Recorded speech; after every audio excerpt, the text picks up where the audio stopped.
สวัสดีครับบรรดาพ่อแม่พี่น้องทุกท่านครับในวันนี้ในพระวรสารตามคำบอกเล่าของท่านนักบุญยร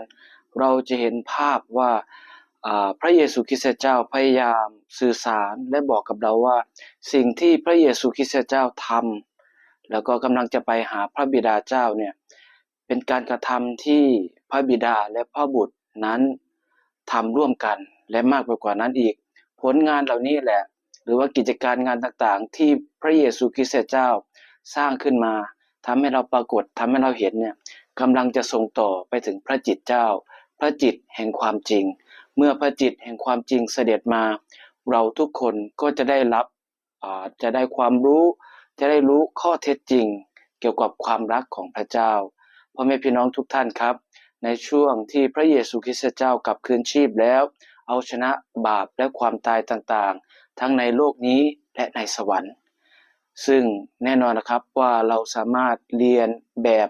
องค์พระเยซูคริสต์เจ้าโดยใช้ความรักความเมตตาและเห็นการอัศจรรย์ของพระเจ้าในแต่ละวันสรรเสริญพระองค์ขอบคุณพระองค์อยู่กับปัจจุบันแล้วพ่อแม่พี่น้องก็จะเห็นผลงานของพระจิตเจ้าผลงานในความรักของพระเจ้าเหมือนดังพระวรสารในวันนี้ที่เชิญชวนให้เรานั้นพยายามให้พระจิตเจ้านั้นเป็นแสงสว่างเป็นบุคคลที่นำทางเราขอให้พระจิตเจ้าอวยพรพ่อแม่พี่น้องทุกท่านในการทำงานหรือว่าในการเดินทางหรือว่าในทุกย่างก้าวของบรรดาพ่อแม่พี่น้องทุกท่านจงมีพระจิตเจ้านำทางแล้วพระเจ้าก็จะประทับอยู่กับทุกคนขอพระเจ้าอวยพรพ่อแม่พี่น้องทุกท่านครับ